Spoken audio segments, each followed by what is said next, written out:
4 centuries ago this year, a book was published which I think is the greatest work of English prose ever written. The words flow and the meaning is true to the Greek. What more could you ask of a translation? Today, I know a lot of people consider it old-fashioned, impenetrable, from a turbulent but now largely forgotten age.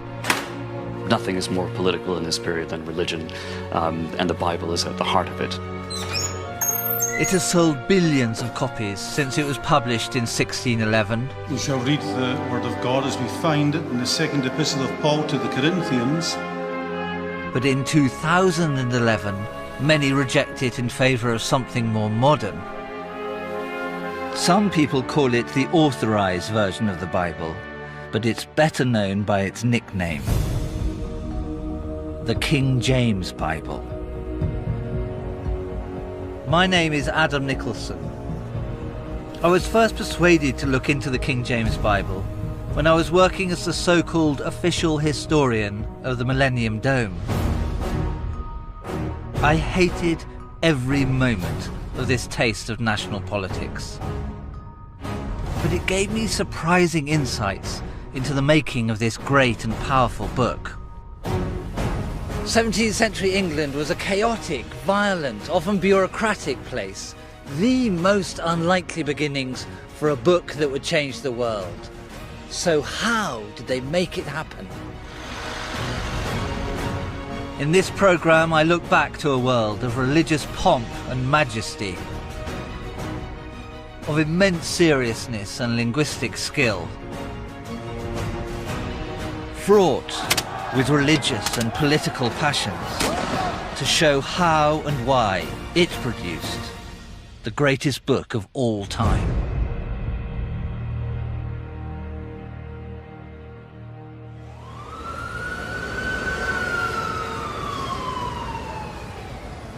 It's true, the King James Bible is an old book. At 400 years old, it's from a very different era. So how can it still be the best translation around? To my mind, its beauty and strength come precisely from the extraordinary moment in which it was made. In 1603, James, King of Scotland, succeeded to the throne of England as James I.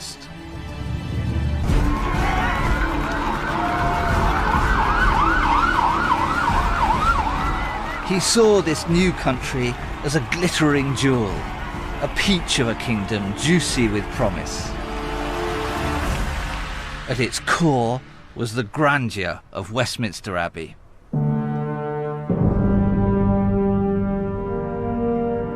Here you sense the royalness of God and the godliness of kings.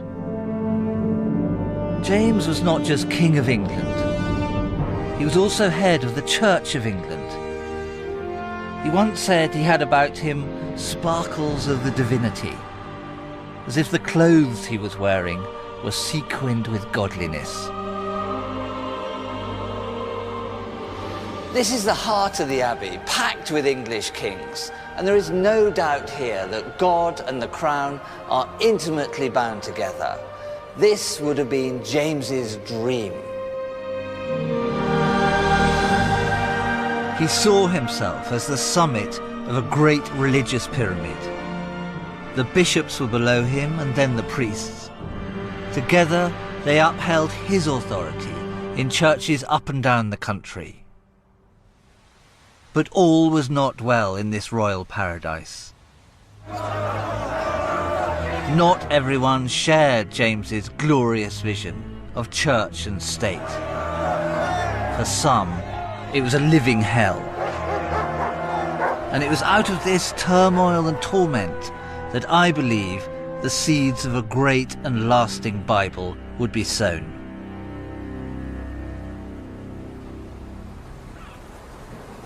You can still feel some of that tension on the bleak, muddy banks of the Humber estuary. It was here in the 17th century that a radical sect attempted to flee England on board a coal ship to Holland. They were opposed to the established church, and so had set up separate, independent congregations. But according to historian Nick Bunker, it was a move that could be seen as a rejection of royal government itself. The authorities were making it quite clear to them that if they continued to function as they were with their own independent congregations, then they could expect possibly prison sentences or even worse. So they really had no alternative but to find a place of refuge somewhere else. Around 80 women and children were on board a local barge, waiting to go out to the Dutch ship that would take them to Holland. Now the problem was the tides are treacherous, the wind can change, and the mudflats go out about half a mile out into the estuary as we are now. And what happened was that the barge got stuck in the mud, and so the women and children on board were forced to stay there overnight. At the same time, there were a group of men who had gathered on the seashore. Now the following day, the Dutch craft sent a small boat down to the beach where we are now. The men were able to get onto the Dutch ship, but the women and children in the barge were stuck in the mud and they were arrested.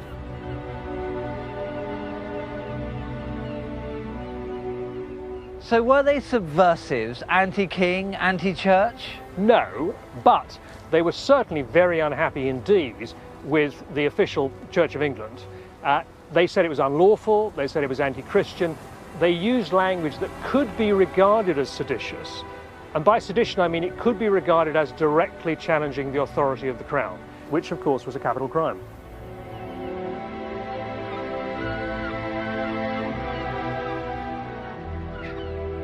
The disaster on the mudflat here dramatised every great question of the age. Which mattered more, your private soul or a well-governed society? Freedom or order? Where did the ultimate authority lie? Was it with the word of God or with the king?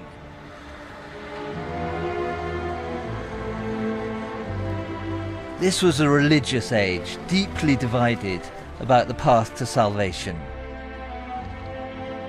The separatists saw church hierarchy and the splendour James so loved as a threat to their immortal souls, the road to eternal damnation.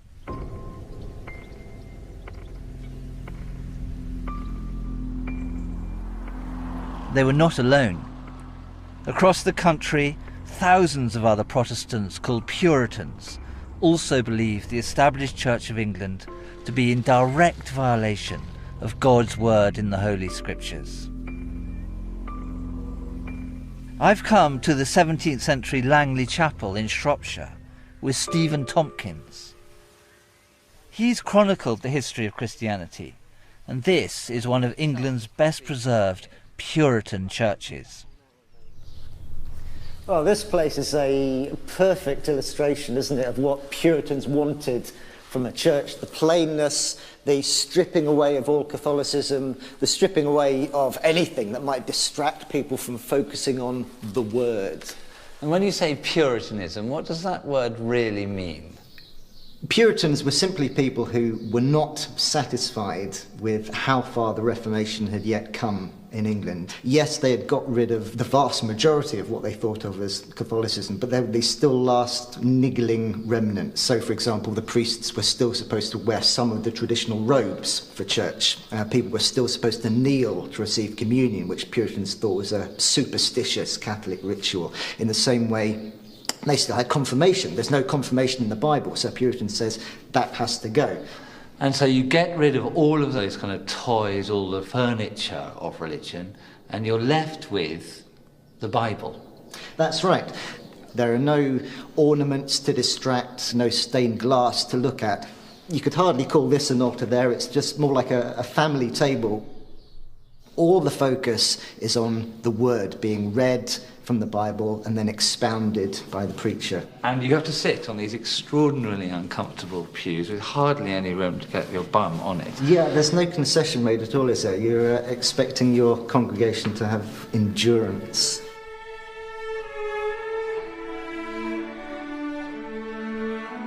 The religious divisions in society threatened to undermine James's authority as king.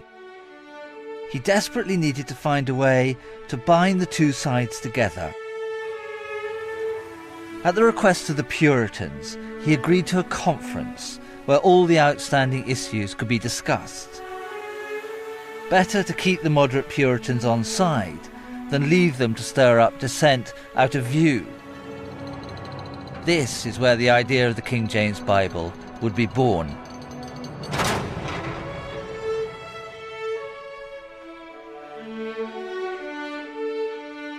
In the beginning, God created the heaven and the earth was without form and void, and darkness was upon the face of the deep, and the Spirit of God moved upon the face of the waters. That's the incredible music of the King James Version. But try this, written in 2003. First off, nothing, no light, no time, no substance, no matter. Second off, God starts it all up and whap, stuff everywhere. You couldn't really get two things further apart than that.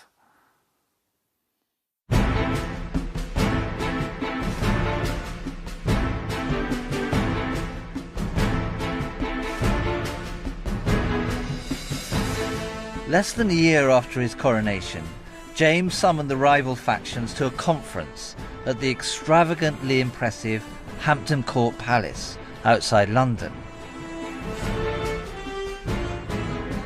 The moderate Puritan delegates and the bishops knew each other well. This was a meeting of rivals, not enemies. Still, each side must have hoped for concessions from the king. How would he play it? I got a taste of James's tactics from the chief curator at Hampton Court, Lucy Worsley. So this is the setup, or something like it, for the great conference in early 1604. Yeah, we've got the red velvet chair for King James. We've got benches for the bishops. And this lowly, humble form here is for the poor, poor Puritans. But the focus of it all is the throne. Yes, so show little respects, please. I know that I have to approach him on my knees. Bishops, Puritans, everyone on their knees with hands clasped, total submission to royal authority and not looking him in the face. Very important. Withdraw in reverse, don't I? Still not looking him in the eye like that. Quite right. And never turn your back on the king and never cross your arms in his presence. God forbid. Now, he has gathered around him a lot of the bishops and deacons of the church. He has a pre-meeting with just the bishops, and the bishops at first think, whoa, this is great. He's saying that he likes the Church of England. It's a good thing. And then, towards the end of his speech, he says, but, you know, if a man has the pox for 40 years, he still needs to be cured. And the bishops go, ooh, is he saying that we've got the pox in our church? Well, actually, he is. He's questioning them and challenging them. On the second day, he gets rid of all but two of the bishops and has the 4 Puritans in to sit on this sad little bench there. They are described as being like plaintiffs, as if they've done something wrong. And the king, he gave them a really hard time. He fired questions off at them like a machine gun, and he didn't like the answers either. So James is being rude to both sides of the church and making both sides feel uncomfortable. Yes, definitely. He's a clever man. He's dividing and ruling. He's stirring things up. And if he doesn't like what somebody says, he'll just toss out some really crude insult. He'll say, I give a turd for your argument.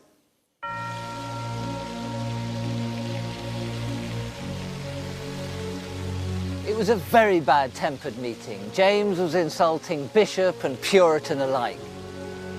But I wonder if this wasn't quite canny, a sort of divide and rule by even-handed humiliation, and a tactic to keep every card in James's hands.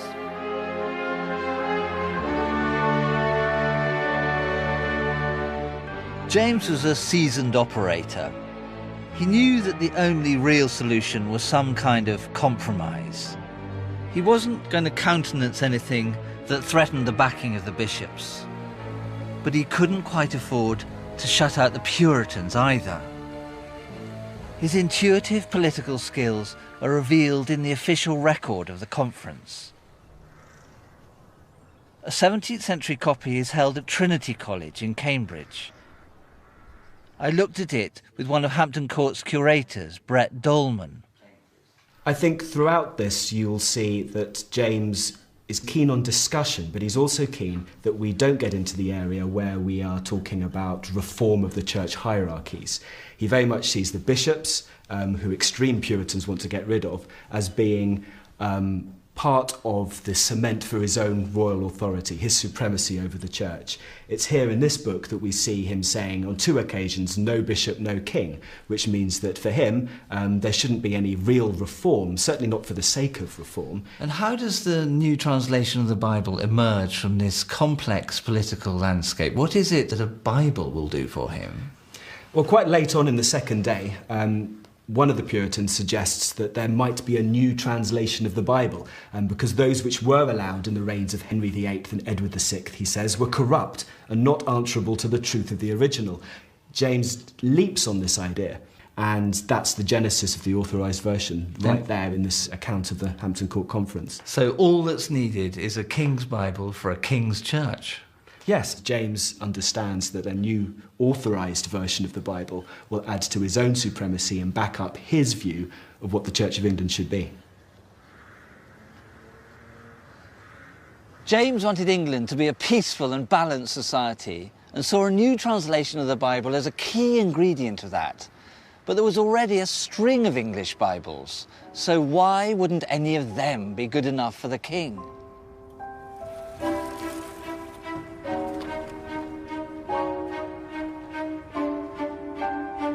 Cambridge University Library is home to some of the oldest editions of the English Bible, Bibles that predate the King James Version, including the grandfather of all English Bibles by the great Protestant martyr William Tyndale. He was a genius. We owe many of the all-time great phrases in English to his translation. Eat, drink and be merry, rise and shine, salt of the earth, bald as a coot. What it says here is... But as Lori-Ann Ferrell, a specialist on the translations, explained, James had problems with the seditious tone of many of Tyndale's words. This is about... Well, we can look here. I think theologically we can see a swipe at the church, a rather large swipe, and very important swipe at the church, in Matthew 16:18, where Jesus is said to have said, "You are Peter, and on this rock I will build my church." That is a very famous line, always used to actually uphold the power of the papacy. Here, Tyndale has translated this, that thou art Peter, and upon this rock I will build my congregation. Which sounds almost absurd. You can't really build a congregation, can you? I mean, that is so propagandist. What it could be saying simply is, the Pope, he does not make the church, nor do the priests. It's the congregation. But you can assume that James, reading that, would throw up his hands. Well, he famously said, no bishop, no king. I think he likes, all kings like the structure of the institutional church. And then if you read through it... Any assault on church structure, and as head of that church, on the king's authority, was clearly unacceptable. There was an alternative Bible James could have considered. Now here we have the 1560s Geneva Bible. It had been translated by English Protestant refugees in Geneva, one of the centres of the Reformation.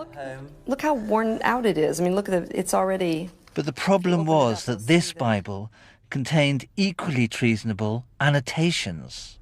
What he probably doesn't like is the characterization, especially in the Old Testament, of kings as tyrants. For example, the story of Herod. One of the notes to this is Matthew 2:20 says, God hath infinite means to preserve them from the rage of tyrants.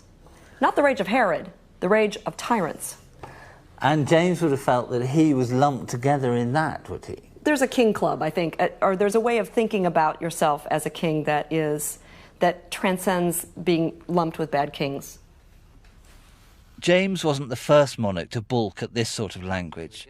35 years earlier, Elizabeth I ordered a translation designed to buttress the crown. This is the Elizabethan Bishop's Bible. My God. It weighs as much as a bishop. It's the size of an Elizabethan bishop. Tell me about that. Well, to begin with, it weighs more than I do. And look what we have here. A spectacularly young Elizabeth. This is state proclamation and the Word of God completely fused. What's wrong with the Bishop's Bible? Well, it's just bad. Even churches didn't purchase it. There's a lot of bad translating. There's some real clunkers in here. Here's an example. It's Ecclesiastes 11:1.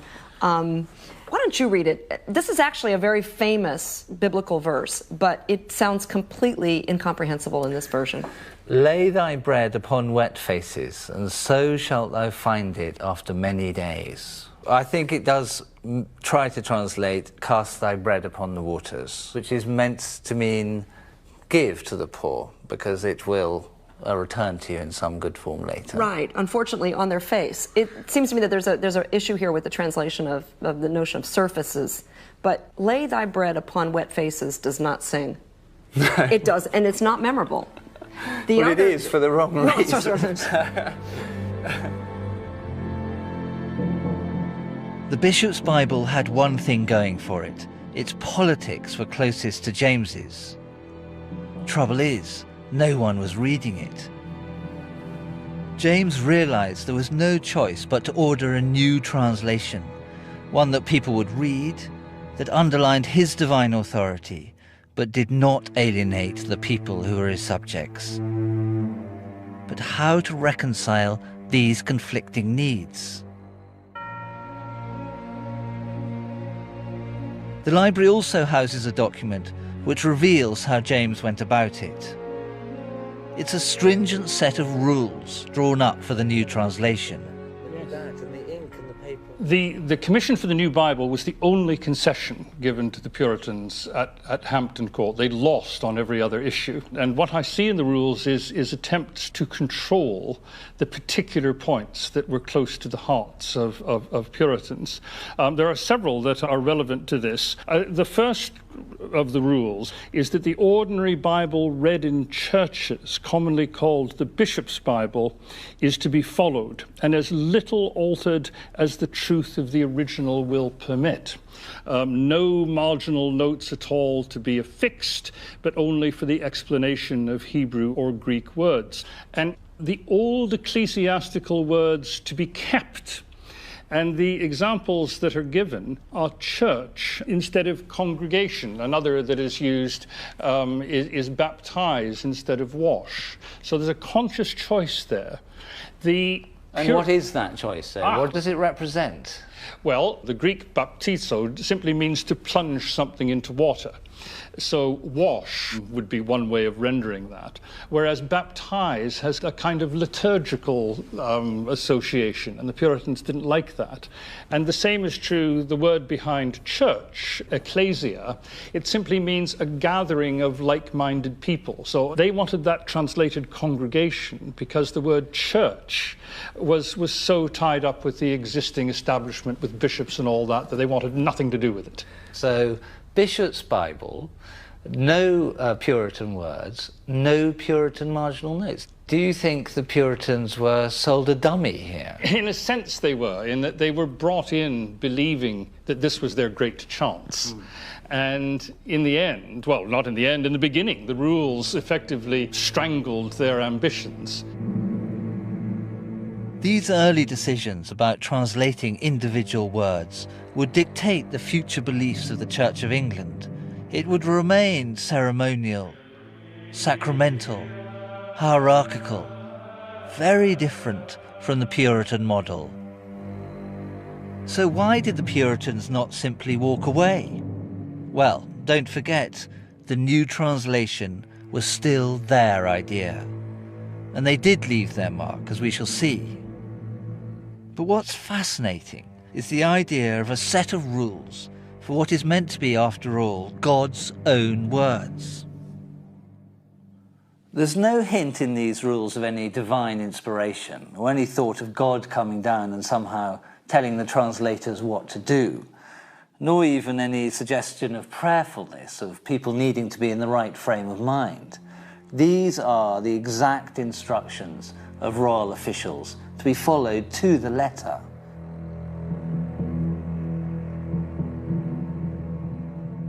All that was left now was to choose who would follow these rules.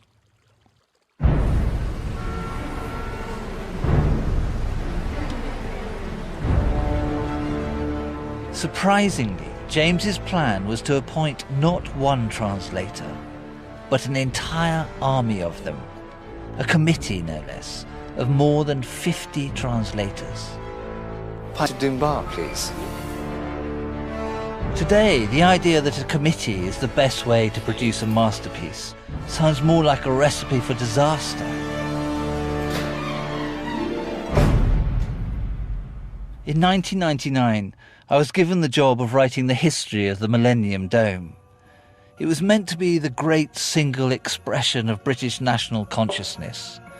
It turned out to be a second-rate mixture of funfair, trade show, and propaganda for the already rather tarnished idea of cool Britannia. It was one of the worst years of my life, full of competing egos and manoeuvring politicians, and every one of them trying to get what they wanted out of the Dome. And that was not entirely unlike James's great project for a new Bible.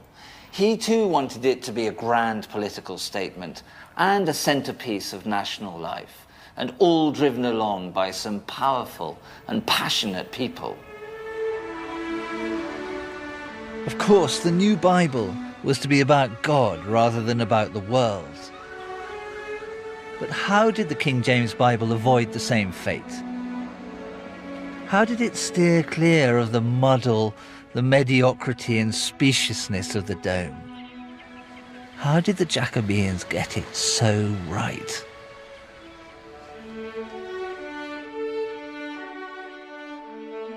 Jesus stood on the shore, but the disciples knew not that it was Jesus. And he said unto them, Cast the net on the right side of the ship, and ye shall find. Now that's a moment from the King James Version full of the sense of the miraculous, of the disciples meeting Jesus after the crucifixion. Now this is what some 20th century translators made of the same moment. There stood Jesus on the beach, but the disciples did not know that it was Jesus. He said, Shoot the net to starboard, and you will make a catch. For me, about as much atmosphere as a 1930s bathing party.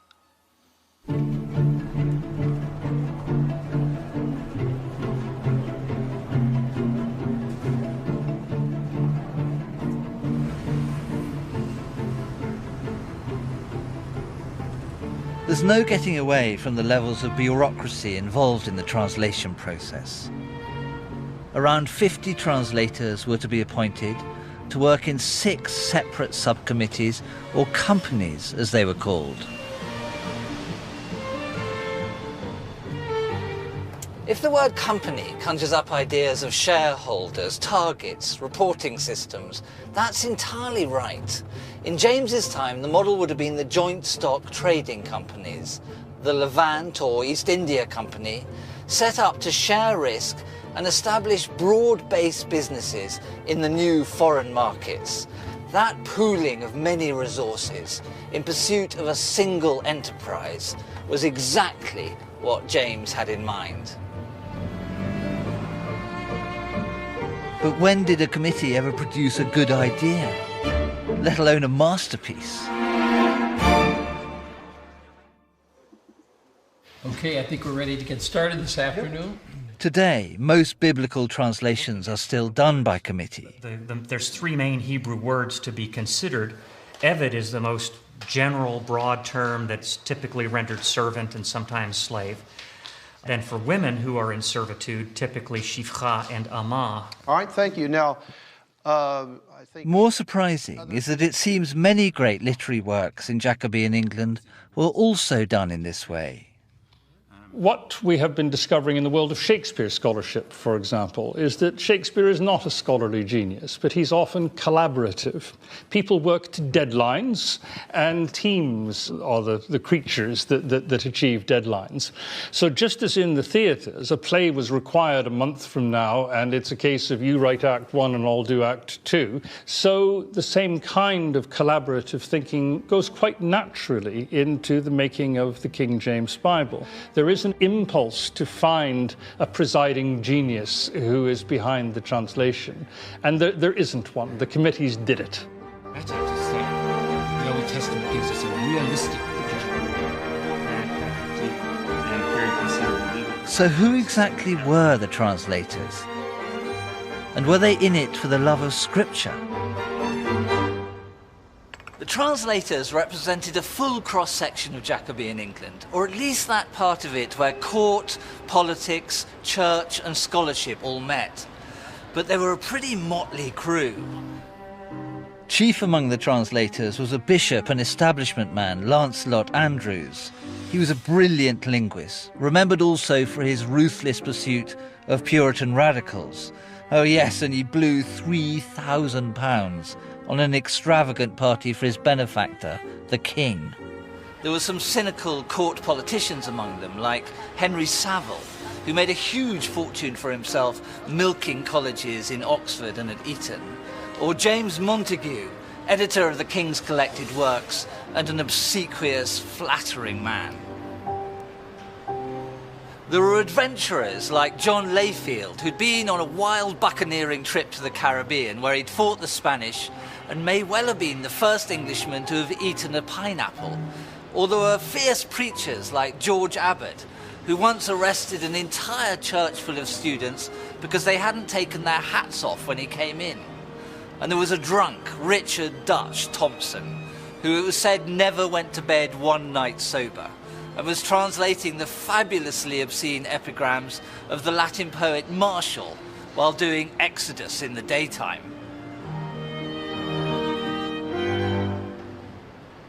For me, one of the reasons the King James Bible is so great is that its translators were not genial cloistered clergymen in their grey V-necks. They were fully engaged with the whole width and depth of their world. And perhaps that is why the King James Bible is so good, because its translators were not.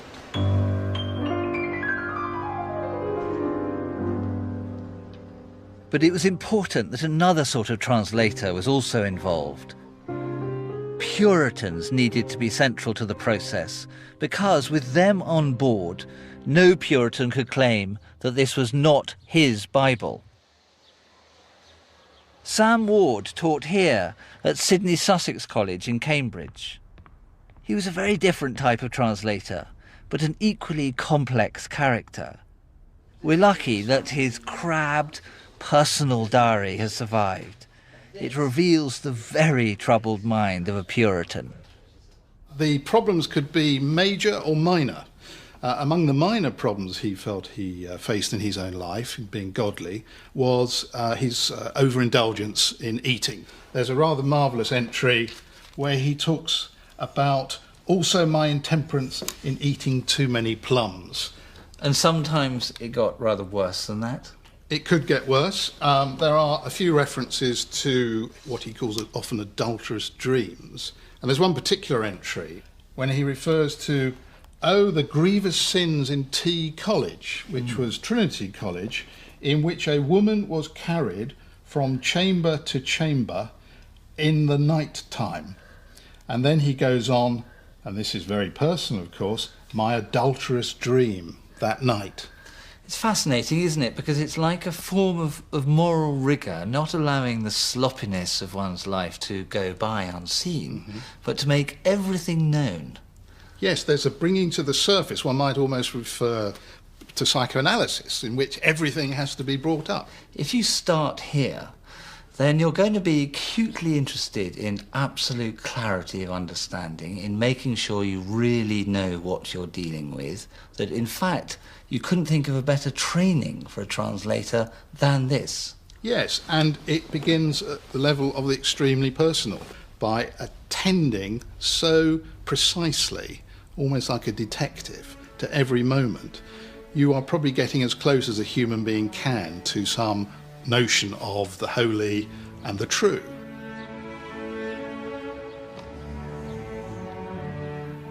For me, the essence of the King James Bible lies precisely in the coming together of these two mentalities. The enriched, supremely well-stocked mind of people like Lancelot Andrewes, and the clarifying, rigorous light of Puritanism, the fusing of the two wings of the Church of England. Considered like this, it would have been inconceivable that the project should have been put in the hands of any one individual. The only mind that could have produced the King James Bible was the mind of England itself. So what exactly did it achieve? Why is the King James Bible so great? Then took he him up in his arms, and blessed God, and said, Lord, now lettest thou thy servant depart in peace, according to thy word. A famous verse of the King James Version, full of its simplicity and dignity. And compare that to this rather wordy 18th century version. O God, thy promise to me is amply fulfilled. I now quit the post of human life with satisfaction and joy.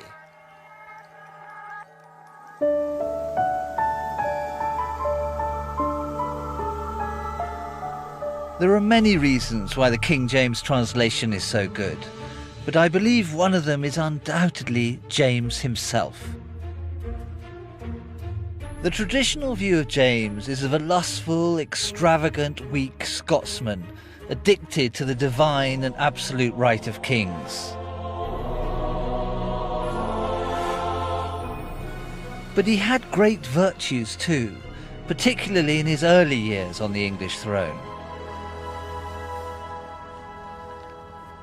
James was a very clever man. He's the only person ever to have sat on the English throne who had his works collected in a single handsome volume.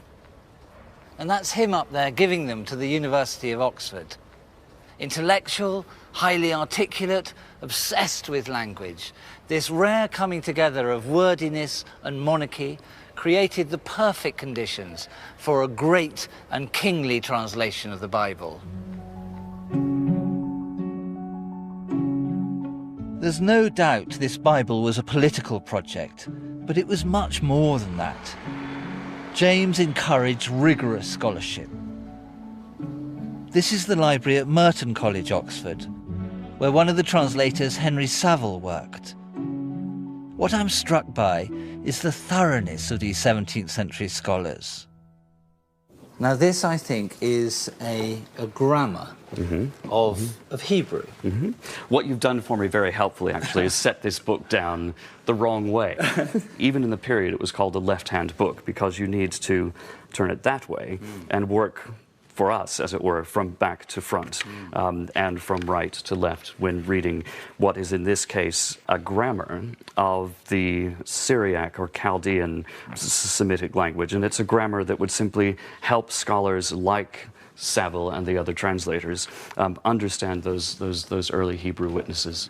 How good were they at it? I mean, how good was Saville's scholarship, say? Can one see anything? This, in fact, if I could show you, is a very good example of some of the best evidence we have that Saville actually knew what he was reading, because you can see him making Hebrew or Chaldee, to be strict about it, annotations in the margin. So that really does show us that many of these men were, for the standards of their day, very much up to speed with Oriental languages, as they called them. I don't think I've ever seen any evidence that is clearer than this of how careful they were. It is not a casual political project, this. This is a deeply scholarly enterprise. Absolutely. And it's the common denominator that actually helps to create the umbrella under which James assembled a rather diverse group of people in terms of church politics. There was a very good reason why the translators should be obsessed by precision. Their task was to transmit into English what they considered to be divinely inspired, the Word of God, and you couldn't be cavalier with that. Total fidelity to the original, total transmission to the people. That was the mountain they were faced with. Nearly all the documents recording their discussions have disappeared, but in the 20th century, a special copy of the Bishop's Bible, the principal text used by the translators, was found in the Bodleian Library in Oxford, where it had been lurking, unnoticed, for centuries. It contained notes made as they worked on improving the meaning of specific passages. I looked at a famous verse from the book of Luke, which tells the story of Elizabeth, the mother of John the Baptist. The original text, the printed text, says Elizabeth's time came that she should be delivered, and she brought forth a son. And what do they do to it? How do they enrich that? Well, whereas Elizabeth's is the first word in the Bishop's Bible, the word now is placed in the margin. So it becomes now Elizabeth's time came. And where does now come from? Well, it's one of those words that exists in Greek that means that the action is moving on. Normally, it's not translated because English isn't a language in which you have to keep saying and next and after that. But by saying now, we do get this sort of sudden surge of vitality. Absolutely, and that meaning is rooted in the Greek text. It's both more faithful and it gives the sense of drama that you articulate in the way you read the phrase. So now we have time came crossed out, and he's replaced it, well, with two things there. Yes, now the first time it's replaced with was fulfilled. And what was wrong with that? Well, nothing was wrong with it. Much is right with it. In the Greek word pletho, as in plethora, means filled. So it's an improvement on the original text in terms of faithfulness to the Greek. But they've rejected was fulfilled and replaced it with full time came. It's a wonderful phrase. And that notion of full time is a phrase invented by these translators and is actually a literal translation because the Greek says full time. But it's also a very brilliant metaphorical thing that it's the time of her fullness, her pregnancy, and the time of her fulfillment as the mother of John the Baptist. There is a kind of multiplicity packed in there, but without any strain. There's no straining of the language. Absolutely. So the words flow, which is what you need when you're reading it aloud, and the density of meaning is true to the Greek. What more could you ask of a translation?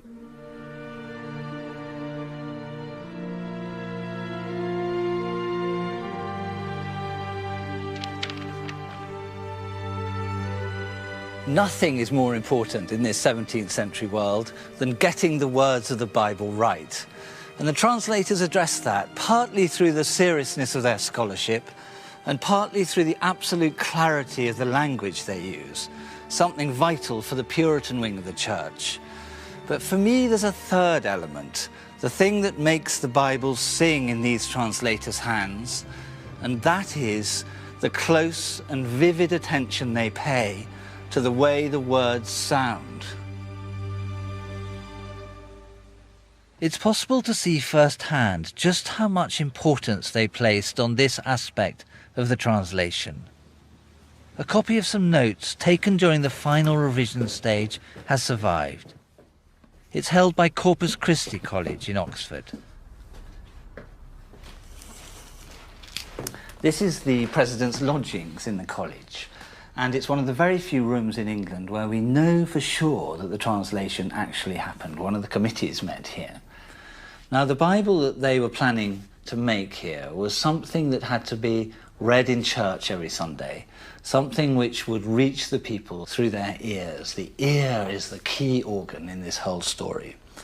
And so when it came to that final revising committee, the way in which the editors worked was someone would read out the suggestion and others sitting around would listen to it. And if it didn't work for the ear, then it didn't work for them. And there is one particular moment in these notes made by one of the scholars, John Boyes, which sings out to me. There's a word in there which absolutely radiates, something that reveals a central quality of the King James Bible. The verse they're working on says, Jesus Christ the same yesterday and today and forever. But one of the scholars objects, and he says it should say, yesterday and today the same and forever. A slight tinkering with the word order, no more than that. But the interesting thing is his justification for it. And he's talking in Latin, because that's how scholars spoke to each other then. And he says, Si hoc modo verba collocentor, if the words are arranged in this way, and then he goes into a mixture of Greek and Latin, semnoteros erit hologos. The sentence will be more majestic. Majestic. It's the only time that word appears in the notes, but it is a central quality of what these men were about. As well as scholarly rigour and all that Puritan clarity, they also need this kingly grandeur, a royal music, a greatness overarching the whole translation.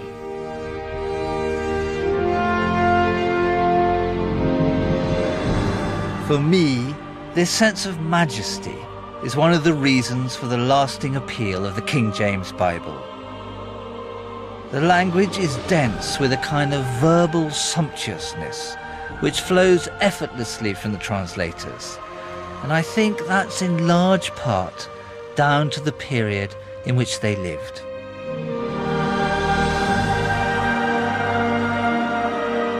This is Hatfield House in Hertfordshire. It was completed in the same year the Bible was published, 1611, for James's Secretary of State, Robert Cecil. Its furnishings are rich and lavish, just like the King James Bible. But they're illuminated by the pure, clear light of the windows, a fusion of old and new, which is typical of the age. The Great Hall is a very, very ancient type of interior. In the early 17th century, it's more than 1,000 years old in grand English domestic buildings. But it's covered with this thick cosmetic cream of highly fashionable ornament. So you have here these two elements of the Jacobin world, the antique and the antic, as classical, juxtaposed to each other. So what is it? If you look at one of these screens, what do you get? I mean, when I look at it, I get huge substance, sort of fatness, a great dense bit of stuff. Yes, exactly. It's covered in ornament. It's a huge piece of furniture rising up, nearly 40 feet in the air, and covered in fine decorative ornament. Well, it's not exactly fine. It looks absolutely chunky to me. It's not, it's not 18th century Chippendale delicacy, is it? It's socking great bearded hermaphrodites. Yeah, well, it's a very medieval kind of classicism in the sense that it's taking classical forms and ornamenting them as fantasy. This is delighting, basically, in the opulence of the possibilities of ornament, covering every surface in carving, making everything as fussy as possible. But are they kind of engaging with all this medievalism because they think that somehow value is in the old? They do see value in the old. It's a very interesting question that we see value in novelty and we pursue it. They love novelty too, but they saw novelty as being tempered by the past, and they often reinvented the past and created novelty through that reinvention. The language of Hatfield is the language of the King James Bible. And nowhere is that sensibility better displayed than in the first edition of the finished work. It's incredibly exciting for me to see this. I've never seen it before. It's an amazingly rich thing. I don't think I've ever seen such a rich 17th century binding as this. Covered all over in this gold filigree with Cecil's arms there. No title on the spine at all, just more of that decoration. This is the book. And its sheer size and ornament shows that this is a really important object. Well, even in the way it's produced, you can see this love of antiquity. This Gothic typeface is saying, I am rooting myself in the authority of the past. It's a little bit like the Great Hall, isn't it? So you have the Great Hall as this antique element, the essential element of a great house being reproduced, but covered in other decoration and made to look up to date in other ways. Now, if we turn to particular passages, I think you can see how some of these qualities come through in the way they translated the text itself. Now, this is a famous verse. When Tyndale translated that passage, he wrote, "Now we see in a glass, even in a dark speaking, but then shall we see face to face. Well, it's very difficult to know what that means, but when the King James people took it up, then they wrote, "For now we see through a glass darkly, but then face to face." Much simpler, much grander, much more godly, in fact. It's beautifully clear language, isn't it? It's clear, but it also has this slow, majestic music running through it. And I think something of the things that we see in this house, a kind of displayed grandeur, an absolutely overt, majestic quality to the spaces, that's in that language too. This is a very nice idea that somehow the house expresses the same ideals, celebrating its royalty, regality, power, and also at the heart of it, the link of the church and state, the godliness that this Bible expresses.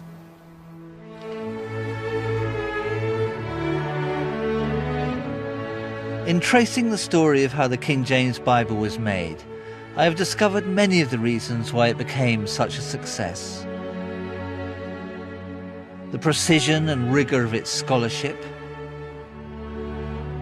the richness and depth of meaning in its words, the sheer music it brings to the listener's ear. But these achievements alone do not explain why, for over 4 centuries, English speakers have continued to choose this translation above all others. What is it about this version that has such a long-lasting appeal?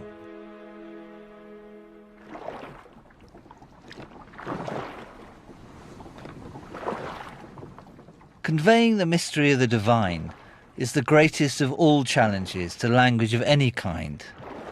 The unfathomable nature of God and of the ultimate facts of existence are, by definition, unreachable.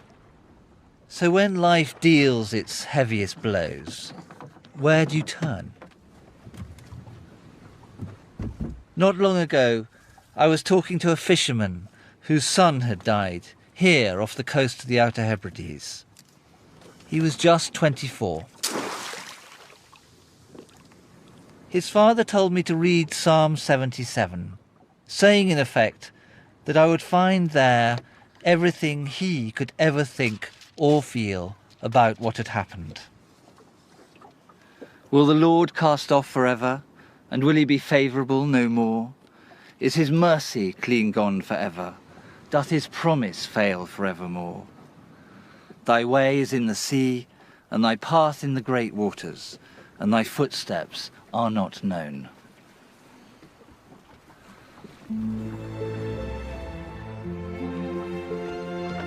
These words aren't about consolation or the muffling of experience by religion. They're a statement of the cruelty of life and the unknowable purpose of God's universe. There is something miraculous about this. A poem written in the Near East in the Bronze Age, translated in England 400 years ago, still embodying some of the deepest and most powerful meanings that human beings can summon.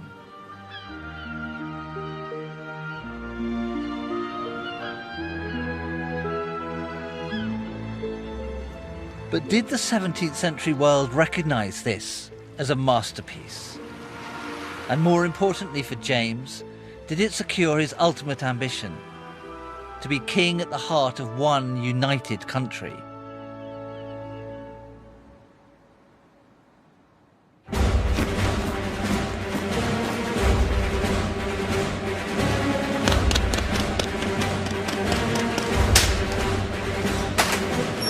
There must have been high hopes for the King James Bible when it was finally published in 1611. But it turned out to be a spectacular failure. The actual printing of the Bible was something of a disaster.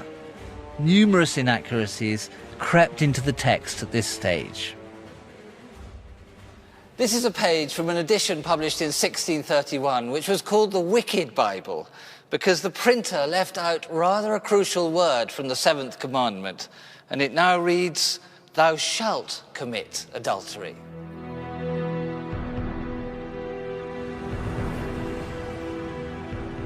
More significant was the Bible's total failure to achieve James's ambition of uniting the two sides of England's religious divide. 30 years after it was published, the country descended into outright civil war.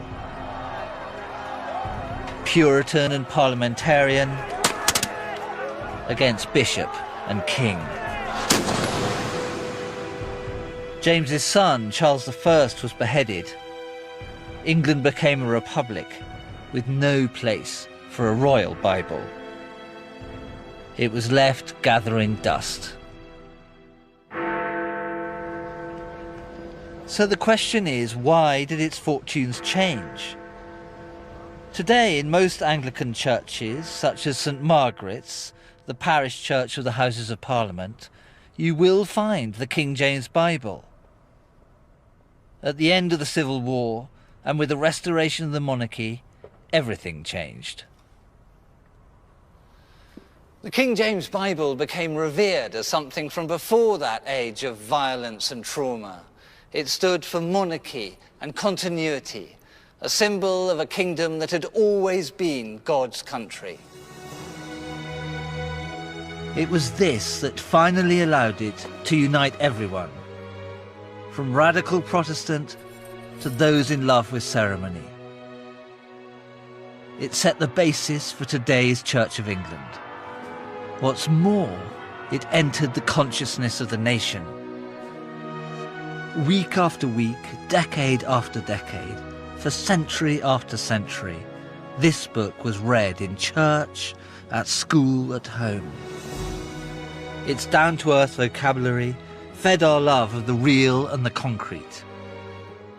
And the way in which it was written meant its listeners were always at home with the grand and the visionary. For me, the ability to keep both feet firmly on the ground while aspiring for something beyond ourselves represents the best of us as a nation. And I would say that long exposure to the language of the King James Bible is responsible for much of that. But what of James himself? What would he have made of his great legacy? For a king who thought of himself as sparkling with divinity, this is a pretty modest little plaque. But maybe James could console himself with the idea that the Bible he commissioned is his real and lasting monument. It became the most important book in the English-speaking world, perhaps the greatest book ever written in English.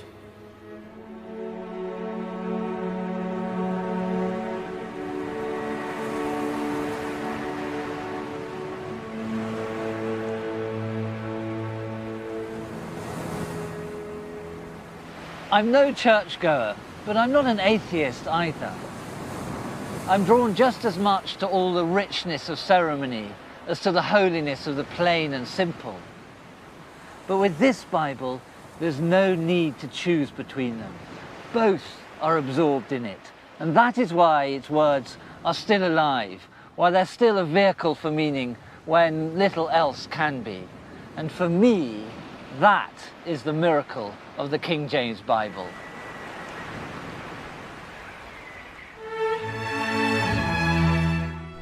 Coming up this evening, Books on the BBC continues with a celebration of half a century of a groundbreaking novel. Andrew Smith heads to Alabama next to mark 50 years of To Kill a Mockingbird.